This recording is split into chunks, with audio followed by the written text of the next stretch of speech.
தந்தி தொலைக்காட்சி நேயர்களுக்கு வணக்கம். நல்லதை சொல்வோம், நல்லதை செய்வோம், நல்லதே நடக்கும்.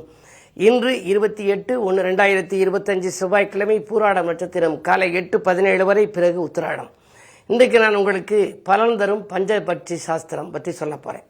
சில நாட்களுக்கு முன்னாடி சொன்னேன், பஞ்சபட்சின்னு இருக்குது. அந்த பஞ்சபட்சி சாஸ்திரத்தில் பட்சி அரசு நேரம் பார்த்து செஞ்சோம்னா அந்த காரியங்கள் வெற்றி அடையும். எனக்கு தெரிந்த எத்தனையோ பேர் மிகப்பெரிய நிலையில் இருக்கவங்களாம் அந்த பட்சி பார்த்து தான் இன்றைக்கு ஒவ்வொரு காரியங்களும் செய்வார்கள் எல்லாம் சொன்னேன். அதை பற்றி கொஞ்சம் விவரங்கள் இன்னைக்கு கூடுதலாக சொல்ல போகிறேன். நீங்கள் எந்த நட்சத்திரம்னு பார்க்கணும். அசுவதியிலேருந்து முதல் 5 நட்சத்திரம் வல்லூர். அதுக்கு அடுத்தது திருவாதிரையிலேருந்து முதல் 6 நட்சத்திரம் ஆந்தைங்கிற பட்சியை சார்ந்தது. அதற்கடுத்து உத்திரத்திலேருந்து 5 நட்சத்திரங்கள் காகத்தை சார்ந்தது. நீங்கள் உத்திர நட்சத்திரம் அப்படின்னா காகம். விசாகம்னு வச்சுங்க, உத்திரம், அஸ்தம், சித்திரை, சுவாதி, விசாகம் 5வது நட்சத்திரம். விசாகத்தில் இருந்தாலும் உங்களுக்கு பட்சி காகம். அனுசத்திலேருந்து 5 நட்சத்திரம் கோழி. கடைசி திருவோணத்திலேருந்து கடைசி 6 ரேவதி வர மயில். நீங்கள் ரேவதி நட்சத்திரம்னா உங்களுக்கு பட்சி மயில். இந்த 5 பறவைகளும் வல்லூர், ஆந்தை, காகம், கோழி, மயில் இவையெல்லாம் ஒவ்வொரு நாளும் என்ன தொழில் பண்ணும் அப்படின்னா, ஊன், நடை, அரசு, துயில், சாவு, இந்த 5 தொழிலும் பண்ணும். இதில் துயில் நேரத்தில் போய் நம்ம எதுவும் செஞ்சோம்னா அந்த காரியம் தூங்கி போயிடும். அது தூங்குற நேரம். அந்த பறவைகள் எல்லாம் ஊன் சாப்பிட்ற நேரம் ஓரளவு பலன். நடை நேரம் நம்ம நடந்து போகிறது ஒரு காரியத்தை சொன்னால் முடிச்சிடறோம்ல, அதனால் நடை நேரம் உகந்தது. ஆனால் அரசு நேரம் தான் இருக்கிறதுலேயே சிறப்பான நேரம். ஒரு ஜாமம் அப்படிங்கிறது 2 மணி 24 நிமிடங்கள். நீங்கள் பஞ்சாங்கத்தில் பார்த்தீங்கன்னா 5 சாமம் பகலில், இரவில் 5 ஜாமம்னு போட்டிருக்கோம். காலை 6 முதல் 8:24 வரை முதல் ஜாமம், 8:24 10:48 வரை 2ஆம் ஜாமம், 10:48 1:12 வரை 3ஆம் ஜாமம், 1:12 3:36 வரை 4ஆம் ஜாமம், 3:36 6 மணி வரை, சாயந்தரம் 6 மணி வரை 5ஆம் ஜாமம். இதே போல் இரவும் இருக்குது. இதுபோல் இரவும் உண்டு. இரவு சாயந்தரம் 6 மணிலேருந்து காலையில் 6 மணி வரைக்கும். பூர்வபட்சத்துக்கு தனி அட்டவணை, அமரபட்சத்துக்கு தனி அட்டவணை. ஒவ்வொன்றுக்கும் தொழில் மாறும். அதில் இப்போ நீங்கள் மயில் அப்படின்னா, மயில் என்ற பட்சி அரசு செய்கிற நேரம் எது, நடக்கிற நேரம் எதுன்னு பார்க்கணும். அந்த நேரத்தில் நீங்கள் எந்த முயற்சி பண்ணாலும், இப்போ ராகு காலமாக இருக்கலாம், அந்த நேரம் யமகண்டமாக இருக்கலாம், அல்லது குளிகையாக இருக்கலாம், அல்லது ஒத்துவராத கைநாளாக இருக்கலாம். இருந்தாலும் கூட இந்த பட்சி அரசாட்சி பண்ணும் நேரத்தில் ஒரு காரியத்தை தொடங்குகின்ற பொழுது மிகப்பெரிய வெற்றியை நமக்கு கொடுக்கும் என்பது முன்னோர்களுடைய நம்பிக்கை. அந்த அடிப்படையில் தான் இந்த பட்சி சாஸ்திரம் உருவாகி இருக்கிறது. சரி, எந்த பட்சி எப்பப்போ அரசு நேரம் செய்யுதுன்னு தெரிஞ்சுக்கணும் இல்லையா? பொறுத்திருந்து பாருங்கள். தொடர்ந்து இந்த தந்தி தொலைக்காட்சியிலே சொல்வேன் என்று சொல்லி இனி இந்திய ராசி பலன்களை இப்பொழுது உங்களுக்கு வழங்கப் போகின்றேன்.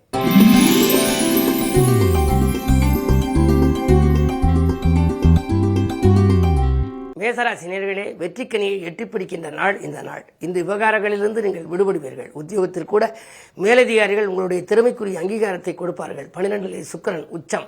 எனவே உங்களுக்கு இன்றைக்கு நல்ல விலை உயர்ந்த பொருட்களை வாங்குவதிலே நாட்டம் செலுத்துவீர்கள்.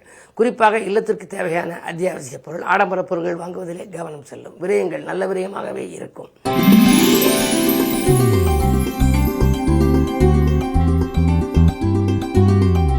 ரிஷபராசி நேயர்களே, உங்களுக்கெல்லாம் இன்று பகல் 2:45 வரை சந்திராஷ்டமம். எனவே எது செய்தாலும் இன்று முழுமையாகவே நீங்கள் யோசித்து செய்ய வேண்டும். அமைதியாக இருக்க வேண்டும். அருகில் இருப்பவர்களால் உங்களுக்கு ஆதாயம் கிடைக்காது. அலைச்சல் தான் கூடுதலாக இருக்கும். எதையும் நீங்கள் யோசிக்காமல் செய்தால் அதன் பின்விளைவை சந்திக்க நேரிடும். பொதுவாக இன்று யாருக்கேனும் பணப்பொறுப்பு சொன்னால் அதனால் சிக்கல்கள் வரலாம். உத்தியோகத்தில் கூட சக பணியாளர்களின் ஆதரவு உங்களுக்கு குறையலாம். உங்கள் திறமைக்குரிய அங்கீகாரம் கிடைக்காது. என்ன இருந்தாலும் சந்திராஷ்டமம் என்றாலே காலை பகல் 2:45 வரை இருந்தாலும் சரி, முழுமையாகவே நீங்கள் அமைதியை கடைபிடிப்பது நல்லது.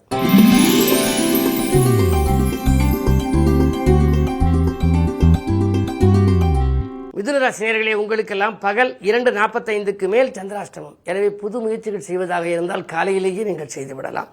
உங்களுக்கு ஏதாவது முக்கியஸ்தர்களை சந்திக்க வேண்டும், அல்லது தொழில் ரீதியாக ஒரு முடிவெடுக்க வேண்டும், அல்லது அரசு விவகாரங்களில் நீங்கள் ஏதாவது நல்ல முடிவுக்கு வர வேண்டும் என்று நினைத்து முக்கியஸ்தர்களை, பிரபலஸ்தர்களை சந்திக்க விரும்பினால் எல்லாம் பகல் 2:45க்குள் நீங்கள் செய்துவிடுவது நல்லது. அதற்கு மேல் சந்திராஷ்டமம். எனவே தொடர்ந்து அதற்கு பிறகு மாலை நேரத்திலே எல்லாம் உங்களுக்கு மனக்கலக்கம் தரும் தகவல் வரலாம். பிறருக்கு சொன்ன பொறுப்புகளால் சிக்கல்கள் உருவாகலாம். விரயங்கள் கூடுதலாக இருக்கும். எதையும் நீங்கள் திட்டமிட்டு செய்ய இயலாது. எனவே திடீரென மனக்கவலைகள் அதிகரிக்கும். இந்த நாளில் வழிபாடுகள் கை கொடுக்கும். செவ்வாய்க்கிழமை என்பதால் முருகப்பெருமானை வழிபடுவது நல்லது.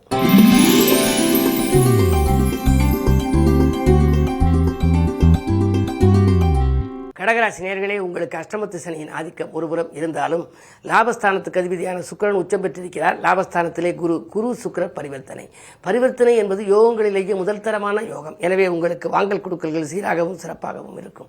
தொழிலிலே கூடுதல் லாபம் கிடைக்கும். இதை செய்வோமா அதை செய்வோமா என்று சிந்தித்த உங்களுக்கு, தீர்க்கமான முடிவெடுக்காமல் திணறிய உங்களுக்கு இன்றைக்கு ஒரு நல்ல வழி கிடைக்கப் போகின்றது. நண்பர்கள் உங்களுக்கு உறுதுணையாக இருப்பார்கள். அயல்நாட்டு வணிகம் ஆதாயம் தரும். அது மட்டுமல்ல, உங்களுக்கு நீங்கள் இல்லத்தில் இருந்தபடியே கூட சம்பாதிப்பதற்கான எளிய வழியை கற்றுக்கொள்வீர்கள். உத்தியோகத்தில் உள்ளவர்களுக்கு உயர்ந்த முன்னேற்றம் கிடைக்கும் நாளாக இந்த நாள் அமைகின்றது.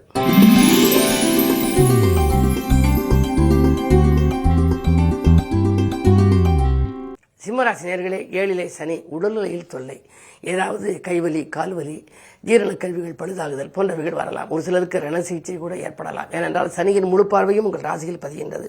தொழிலில் சில இழப்புகளை சந்திக்க நேரிடும். அதாவது தொழிலில் பணிபுரியும் பணியாளர்களை நம்பி எதுவும் செய்ய இயலாது. கூட்டாளிகள் கூட உங்களுக்கு விரோதிகளாக மாறலாம். கூட்டாளிகள் உடனடியாக நாங்கள் விலக வேண்டும் என்று அச்சுறுத்துவார். இந்த நாளில் நீங்கள் நிதானத்தை கடைபிடிக்க வேண்டும். அப்பொழுதுதான் உங்களுக்கு நிம்மதி கிடைக்கும். தானுண்டு தன் வேலையுண்டு என்று இருப்பது நல்லது. பிறர் விவகாரங்களில் தலையிடக்கூடாது.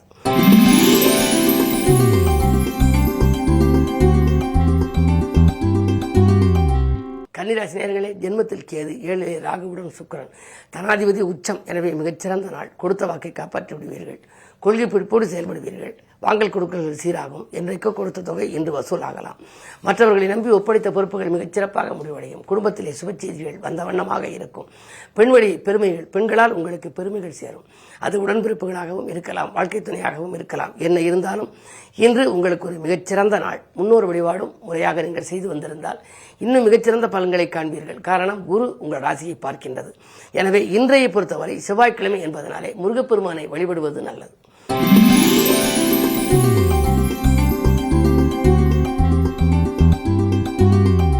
துலாம் ராசி நேயர்களே, அஷ்டமத்து குருவின் ஆதிக்கம் இருந்தாலும் கூட 9ஆம் இடத்திலே செவ்வாய், 2க்கு அதிபதி 9ல் இருப்பதனாலே சொத்துக்களால் ஆதாயம், சொந்தங்களாலும் உங்களுக்கு நன்மை கிடைக்கும். முன்னேற்ற பாதையில் இருந்த முட்டுக்கட்டைகள் அகலும். வாங்கல் கொடுக்கல்களில் என்றைக்கோ உங்களுக்கு வராமல் இருந்த பாக்கிகள் இன்று வசூலாகி மனதை திருப்திப்படுத்தப் போகின்றது. 4ஆம் இடத்திலே சூரியனும் புதனும், புத ஆதித்ய யோகம் சுகஸ்தானத்தில் இருப்பதனாலே தாய் வழியில் ஆதரவு உங்களுக்கு கிடைக்கலாம். அது மட்டுமல்ல, பெற்றோர்களின் வழியில் உங்கள் தொழிலுக்கான மூலதனம் கூட உங்களுக்கு கிடைக்கலாம். மாமன் வைத்தின் வழியில் மகிழ்ச்சியான தகவல் உண்டு. கரைந்த சேமிப்புகளை ஈடுகட்டவும் புதிய வாய்ப்புகள் வரும். இந்த நாள் நல்ல நாள்.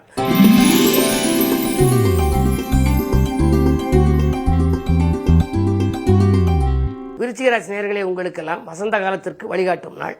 வருமானம் இருமடங்காக உயரும். நீங்கள் சொல்லும் சொற்கள் எல்லாம் வெல்லும் சொற்களாக மாறப்போகிறது. குரு பார்வை இருப்பதனாலே உங்கள் வாழ்க்கையில் நினைக்க இயலாத ராஜயோகம் இன்றைக்கு வரும். காரணம் என்ன என்று சொன்னால், ராசியை குரு பார்க்கின்றார். ராசிநாதனான செவ்வாய் வக்கரமாக இருந்தாலும் 6க்கு அதிபதியாக இருந்து வக்கரம் பெறுவதனாலே உங்களுக்கு சொத்துக்களால் ஆதாயம் உண்டு, சொந்தங்களாலும் நன்மை உண்டு. சகாயஸ்தானத்திலே சூரியனோடு புதன் இருக்கின்றார்.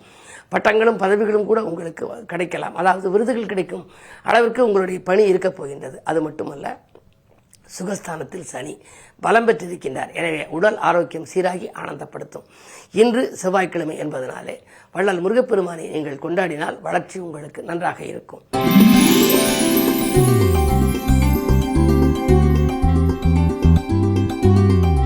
தனுசு ராசி நேயர்களே, உங்களுக்கெல்லாம் பகல் 2:45 வரை உங்கள் ராசிக்குள் சந்திரன். அஷ்டமாதிபதி ராசியில் இருக்கின்ற பொழுது பகல் நேரம் முழுவதும் உங்களுக்கு 2:45 வரை மனக்கலக்கங்கள் அதிகரிக்கும். பெரிய போராட்டங்கள் ஏற்படலாம். இதை செய்வோமா அதை செய்வோம், பிள்ளைகள் நம்முடைய சொற்படி கேட்கவில்லையே, வாழ்க்கை துணை வழியே இப்படி பிரச்சனை வந்து கொண்டிருக்கிறதே, இடமாற்றங்கள் தொழிலே செய்யலாமா என்றெல்லாம் எண்ணற்ற குழப்பங்களுக்கு ஆளாகி இருப்பீர்கள். ஆனால் மதியத்திற்கு மேல் உங்கள் மனக்கலக்கம் அகலும். சந்திரபலம் 2:45 வரை உங்கள் ராசியில் இருக்கிறார். அதற்கு பின்னாலே அவர் மகரத்துக்கு செல்கின்றார். அந்த நேரத்தில் உங்களுடைய எண்ணங்கள் ஈடேறும். எனவே மாலை நேரம் தான் உங்களுக்கு மகிழ்ச்சியான நேரம். நீங்கள் எதை செய்ய நினைத்தாலும் கொஞ்சம் பொறுமையாக இருக்க வேண்டும். நிதானத்தோடு செயல்படுவது நல்லது. மதியத்திற்கு மேல், அதாவது 2:45க்கு மேல் நீங்கள் செய்யும் செயல்களில் உங்களுக்கு வெற்றி கிடைக்கும்.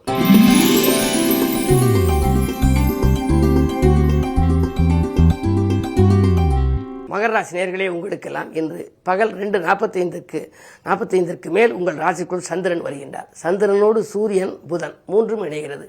கூட்டுக்கிரக யோகம் என்றாலே ஏற்ற அளவுக்கு நல்ல பலன் கிடைக்கும். நட்பால் நல்ல காரியம் நடைபெறும். அயல்நாட்டிலிருந்து கூட உங்களுக்கு அனுகூலமான தகவல் கிடைக்கலாம். பங்குச்சந்தையிலும் உங்களுக்கு பலன் கிடைக்கும். உத்தியோகத்தில் கூட நேற்று குறை கூறிய மேலதிகாரிகள் இன்று உங்களை பாராட்டுவார்கள். உங்கள் திறமைக்குரிய அங்கீகாரம் கொடுப்பார்கள். நீங்கள் கேட்ட சலுகைகளையும் வழங்குவார்கள். வாங்கி போட்ட சொத்துக்களை விற்க முடியவில்லையே, சொத்துக்கள் வாங்கியும் இன்னும் பத்திரப்பதிவு நடைபெறாமல் தாமதப்பட்டு கொண்டிருக்கிறதே, முழு தொகையும் எப்பொழுது கைக்கு கிடைக்கும் என்றெல்லாம் கவலைப்பட்டவர்களுக்கு இன்று மதியத்திற்கு மேல், அதாவது மாலை நேரம் நல்ல பலன்கள் வரப்போகிறது.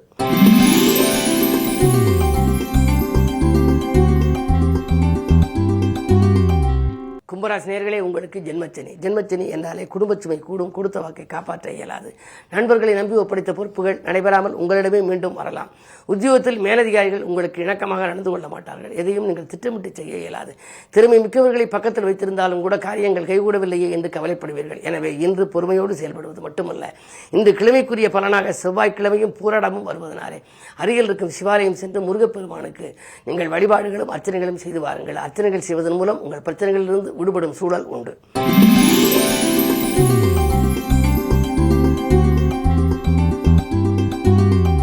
மீனராசி நேயர்களே, ராசியிலேயே சுக்கிரன் உச்சம். அஷ்டமாதிபதி உச்சம் பெறலாமா என்று நீங்கள் நினைக்க வேண்டாம்.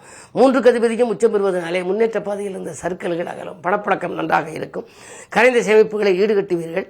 அதே நேரத்தில் ஆடை ஆபரண சேர்க்கை உண்டு.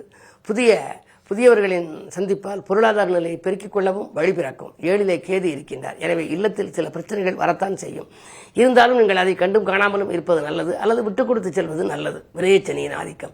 விரயச்சனி என்று வந்தாலே விரயங்கள் மிக வந்துவிடுமோ என்று கவலைப்பட வேண்டாம். பிள்ளைகளுக்கு எதிர்காலத்தை பற்றிய கவலை உங்களுக்கு வரலாம். பிள்ளைகளின் எதிர்கால நலன் கருதி நீங்கள் செலவிடலாம். அல்லது பிள்ளைகளுடைய கல்யாண வயதடைந்த பிள்ளைகள் இருந்தால் அதற்கான முயற்சிகளில் ஈடுபடலாம். அயல்நாடு சென்று படிக்க வேண்டும் என்று திட்டம் தீட்டி இருந்தால் அந்த முயற்சிகளையும் ஈடுபடலாம். எப்படியும் உங்களுக்கு நல்ல விரயமாக நீங்கள் மாற்றிக்கொள்வதன் மூலம் வீண் விரயங்களிலிருந்து விடுபட இயலும். கட்டிய வீட்டை பழுது பார்க்கும் சூழல் கூட ஒரு சிலருக்கு ஏற்படும் நாளாக இந்த நாள் அமைகின்றது. மேலும் விவரங்கள் அறிய தினத்தந்தி படியுங்கள்.